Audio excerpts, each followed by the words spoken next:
of our societies, the security, fight against crime, and the migration flows, counteracting massive illegal immigration. And this is a topic we have addressed in detail today. There are so many migrants who are crossing the Mediterranean to illegally have access in Europe, and many of them also cross the Channel to access the UK. So this is a problem which has affected the whole of Europe, and with Prime Minister Starmer, we agree that the first thing to be done is to intensify our fight against human trafficking, and we need to do so further uniting our forces, enhancing security, cooperation between our law enforcement people, between our judicial authorities, and trying to get to the very core of this activity. Two major mafia prosecutors,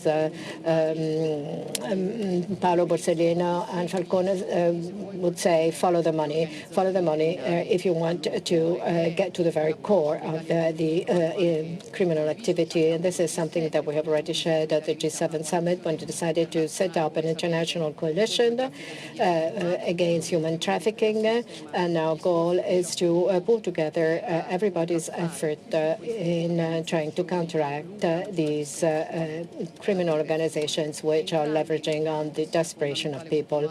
And we want to maximize our cooperation between global European partners, and we also agree that to this end, we also have to better harness organizations such as Europol and Interpol. And this is one of the things we're addressing now, because we're trying to see how we can better use these organizations against organized crime. Another point, we want to get to the very root of the migration flow problem, and we are giving renewed attention on the African continent, which, as you know, is a objective which also is tightly linked to the fact that we need to develop a new cooperation with countries of origin, with the transit countries of the migration flow. So we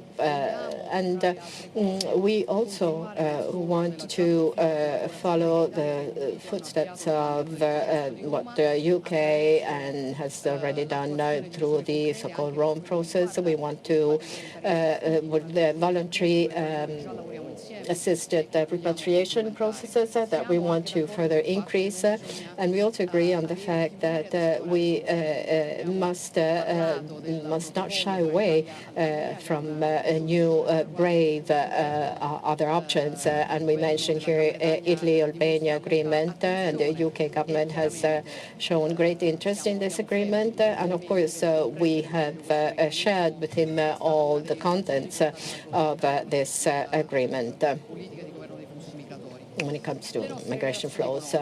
Economic relations are very intense in terms of investments, in terms of as you know, the Italian community in the UK is one of the largest community abroad. 600,000 people, many businesses working in the UK, many UK investments in Italy. So this is something that we want to further develop. This morning, Prime Minister has met various CEOs of major Italian and UK businesses, and there's, I think, a huge potential here to tap into. And I think when it comes to 500 million euros investments is another evidence of this willingness to further enhance our bilateral relation and to further enhance trade. One aspect of this cooperation is also the more strategic raw materials and innovative materials, a Global Compact Air Program. This means joint development together with UK and Japan, a sixth generation aircraft by 2035. This is a project which also represents opportunities and which further contributes to developing European European defence industry, because European defence industry is something which is of major interest for all European countries. And we're also working on a protocol on science, and this is, and here we refer to science, technology, and innovation. We're also working together to further develop the opportunities of exchange of our students, and here we're trying to find innovative solutions. So in other words, Italy wants to further enhance this very good relationship between Italy and the UK, and we want to also support the UK in its effort to further develop increase cooperation with the EU while respecting, of course, the post-Brexit rules. And within this framework, of course, protecting the rights of Italian residents who reside in the UK. And as we said, this is a very large Italian community. We've also made reference to cooperation within the G7 and NATO framework. So, of course, we mentioned the war in Ukraine, and we confirm here again our support to Kyiv.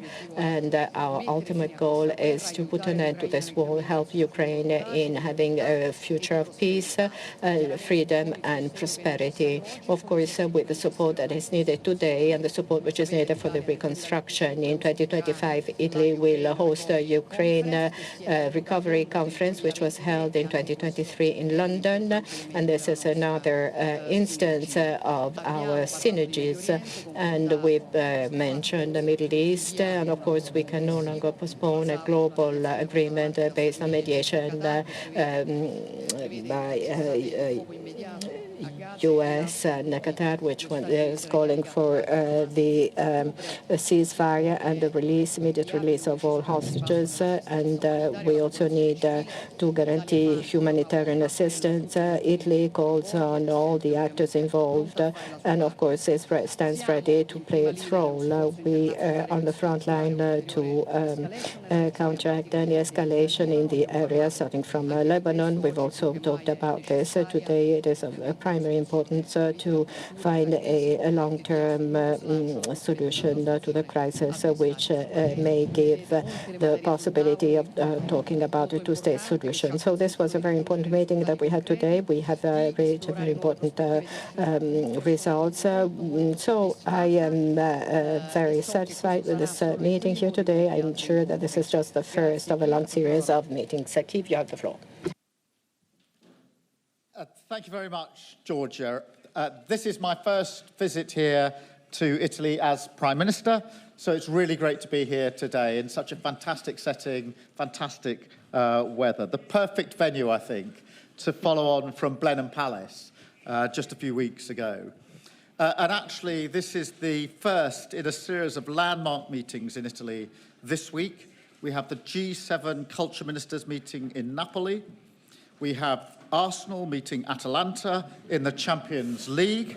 But seriously, there's so much that brings us together. But I am here today for a very simple reason, because I recognise Italy's significance as a leader in Europe, on the world stage, as a G7 economy, a NATO ally.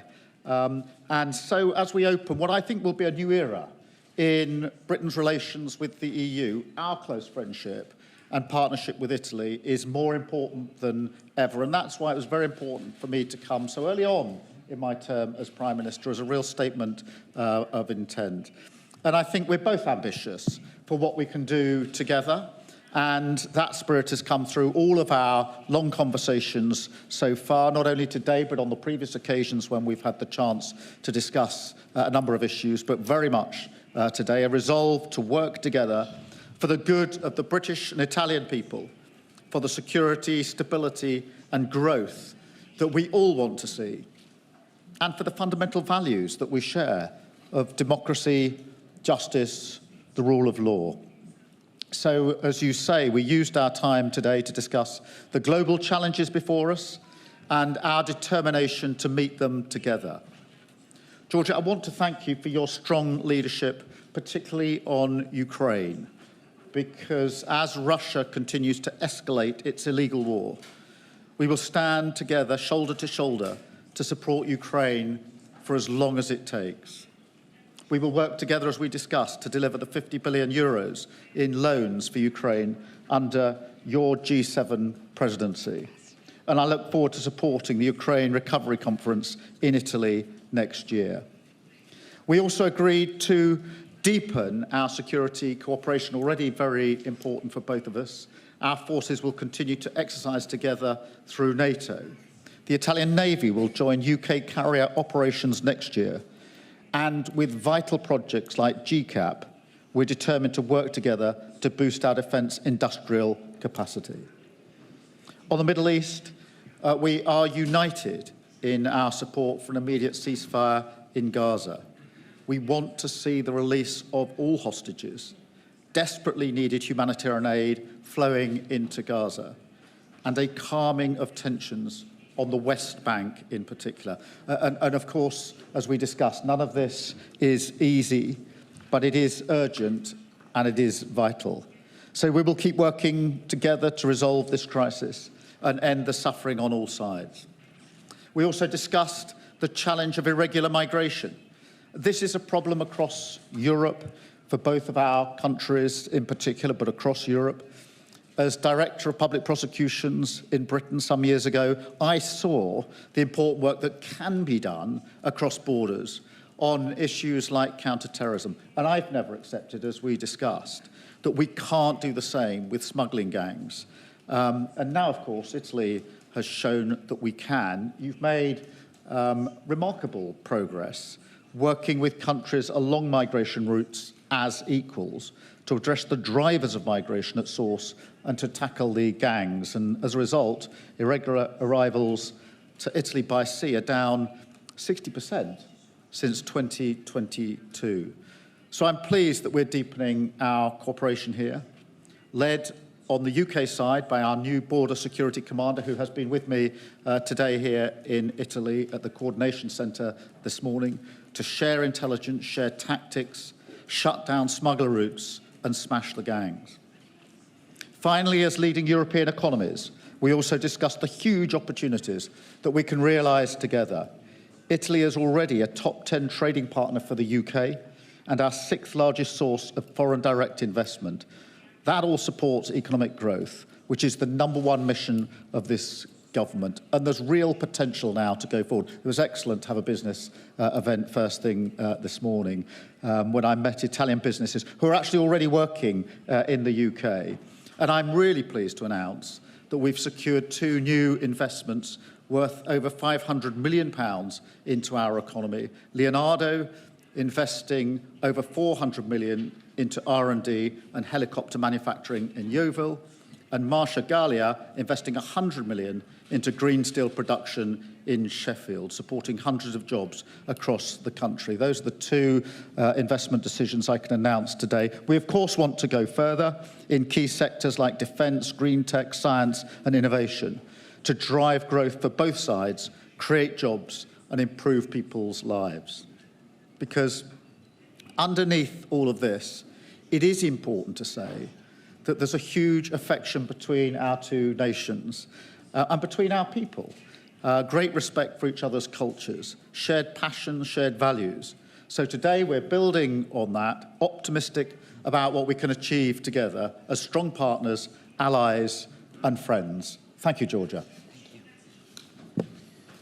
Grazie, abbiamo 4 domande, iniziamo con Francesco Maisano del TG1. Prego. Maisano. Good afternoon to you both.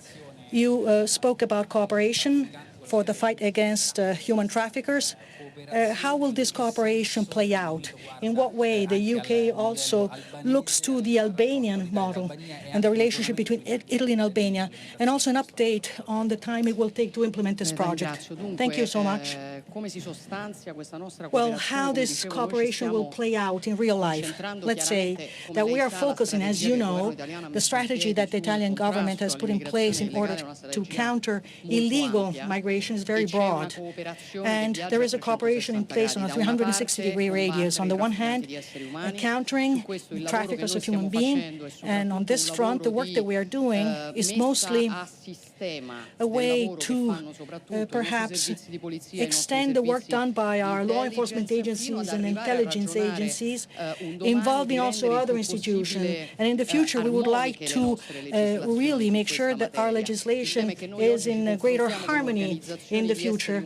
Right now, we're dealing with human traffickers, heinous organizations, and they're very powerful, and they have long tentacles spreading everywhere. Now you make a deal with a trafficker in Bangladesh, then you can cross 5 countries and reach Italy on a dinghy. And this goes to show what the magnitude is that we're dealing with. No nation by itself can be effective in dismantling these networks of traffickers if we do not work on a 360-degree radius, first of all, involving our allies and partners, but all the countries of origin and transit. The work that we are doing on this, we are doing very specific kind of work to see how, together, in a more structured way, our law enforcement and intelligence services can work together, and how we can involve, as I was saying earlier, how we better involve Interpol and Europol, facilities that are already there. And from my standpoint, they should have specific departments or sections dedicated to this. For sure, these are subjects that we need to discuss with all the other partners, but this is what we are talking about on the one hand. On the other hand, you know that there's all the work of cooperation with African countries, which is something that the UK is also interested in, and on which we are trying to find synergies,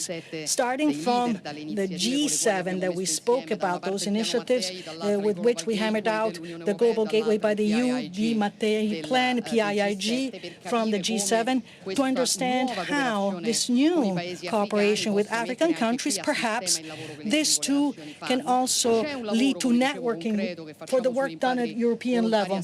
And also we have the voluntary assisted returns, and the UK has already dedicated energies on this for the voluntary assisted returns or repatriations to Libya, to look for solutions to help the nations of North Africa, which otherwise risk being left alone in front of massive flows that come from other countries as well. So it's an extensive kind of work.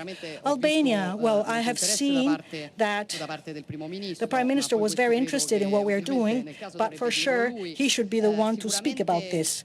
But indeed, the model that the Italian government has conceived of centers to process asylum applications for those immigrants who disembark within Italian or EU legislation or European legislation in a foreign country. That was a model that was never experimented with before. If it works, as I hope it will, everybody can understand that this can become, let's say, a new way, really, to deal with migration flows. Also because of the element of deterrence that this creates vis-à-vis relying on criminal organizations to reach Europe. And this is the reason why, as you all know by now, we've been working on this project very rigorously.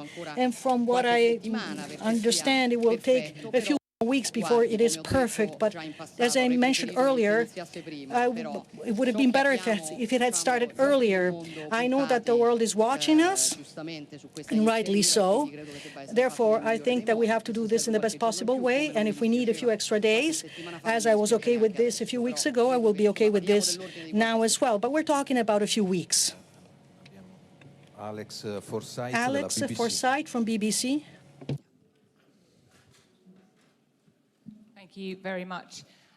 Keir Starmer, on migration, you say that you're interested in the Albania scheme. Can you be clear? How seriously are you looking at the prospect of sending migrants to other countries for their claims to be processed? And are you entirely comfortable with every aspect of Italy's approach, given the human rights concerns that have been expressed? And to Prime Minister Meloni, was there a single piece of advice you gave Keir Starmer when it comes to tackling this issue? And what do you say to those who accuse you of human rights violations when it comes to migrants? Thank you.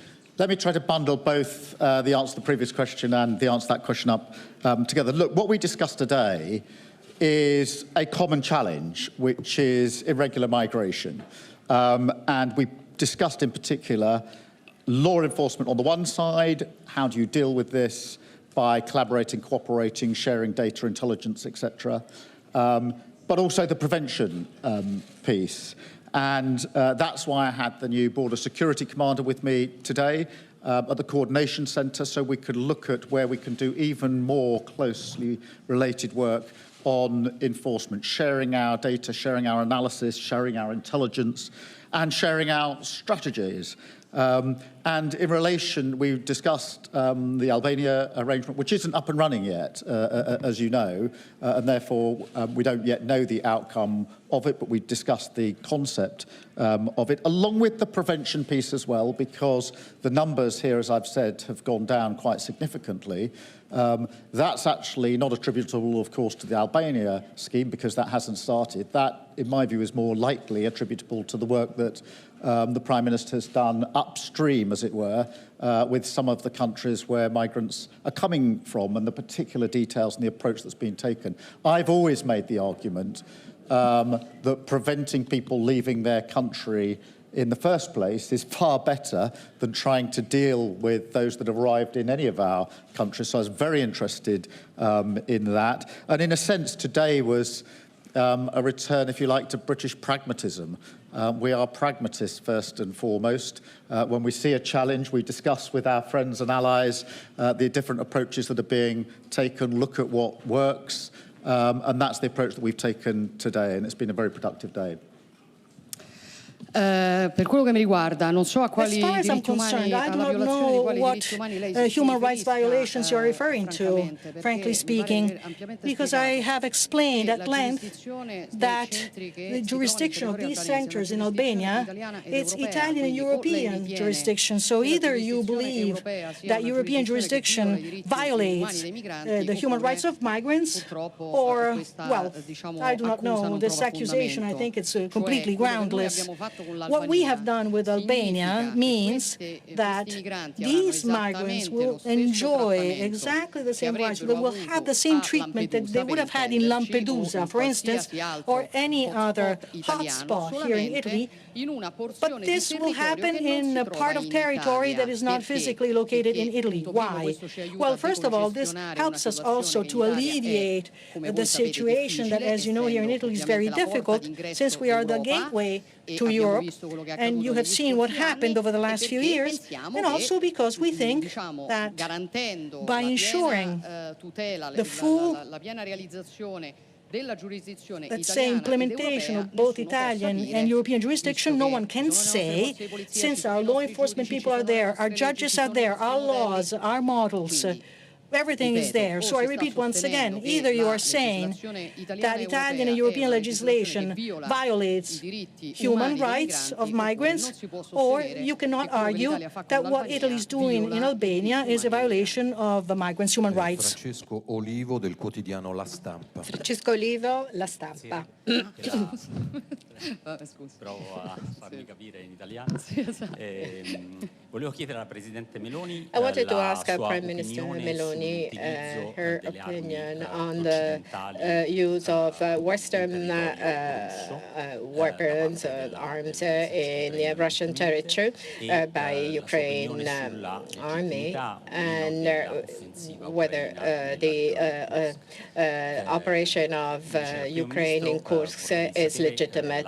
From the question to the UK Prime Minister, may I, what is the go-ahead of the idea of giving the go-ahead of the use of long-range missiles in Russian territory? What do you think about Putin's answer, who has mentioned the possible use of nuclear arms, saying that his patience was wearing thin?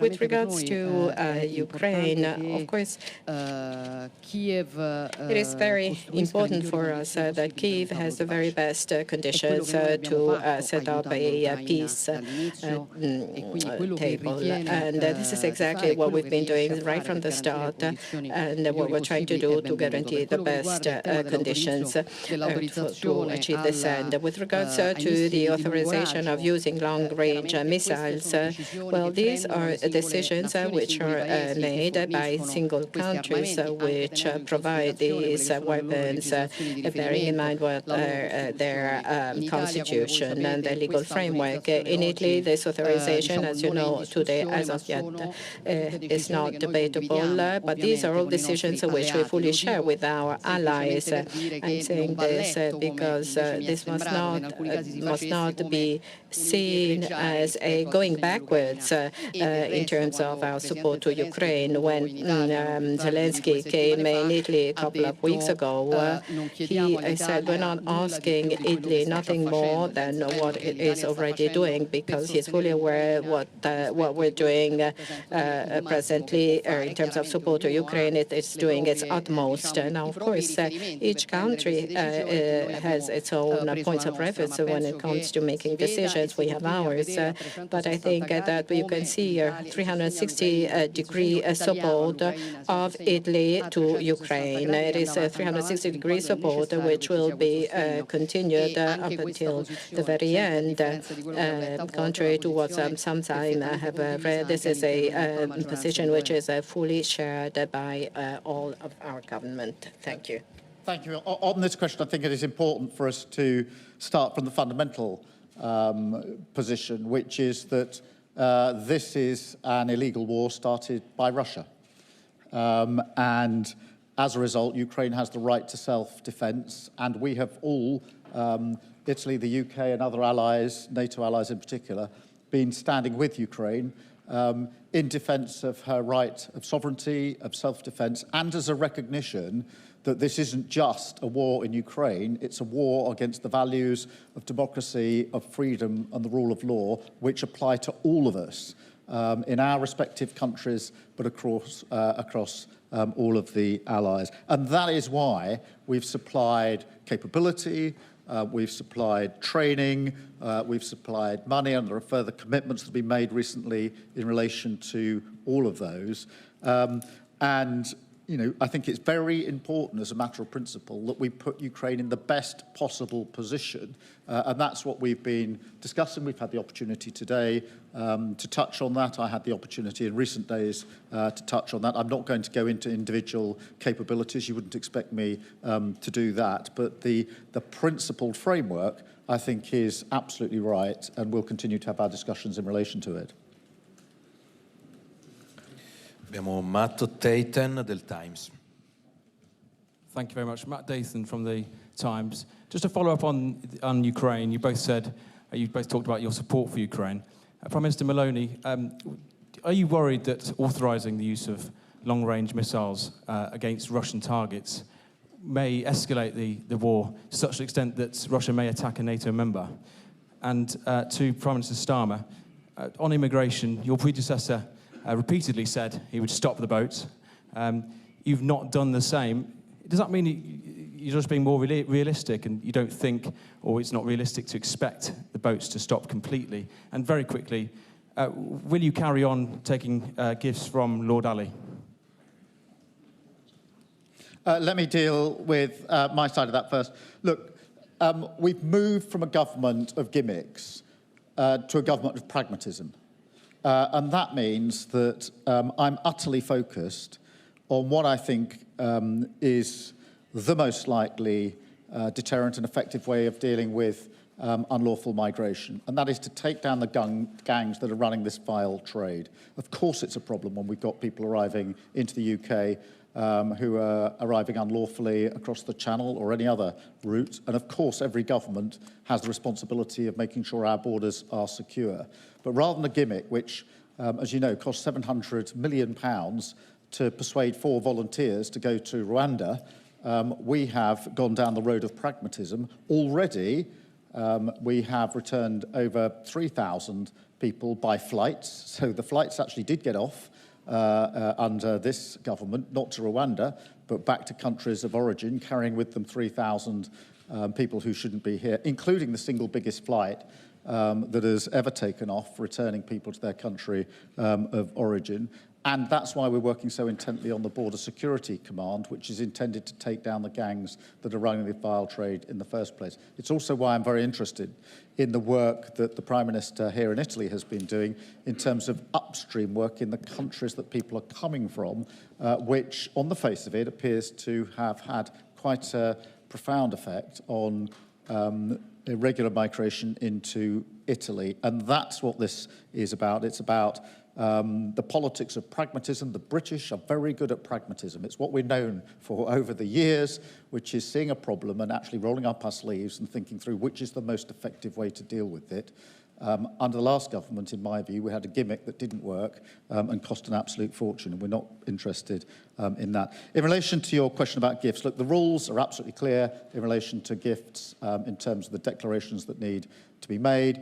I said before the election, I say again after the election, the rules really matter in terms of declarations. That's why my team reached out for advice on what to declare from the relevant authorities. They reached out again more recently, got further advice, and hence the declarations have gone in accordance with the rules so that it's transparent and you can all see, according to the rules, exactly what declarations were made. But it was because I insist on the rules that my team reached out to make sure that we were declaring in the right way under the rules, and then reached out again to the appropriate authorities, basically asking for advice about what's the appropriate way to deal with this in accordance with the rules. Thank you. Once again, regarding the authorization of using long-range missiles and the risk of an escalation, it is a risk that we have to deal with every day. For sure, it requires a lot of caution, although we also have to say that when this is not happening, is not being taken into account, we have seen in the past few months, we have seen cancer hospitals that were bombed mercilessly. And that is the reason why the work that Italy decided really to engage in is defending and protecting the civilian population. We have focused mostly on anti-air defense. We offered a first SEMT to Ukraine. As you know, we've been working very quickly. Actually, we've been working very hard along this road, and I think that today this is the most valuable thing that we can do, and this is what Italy is doing.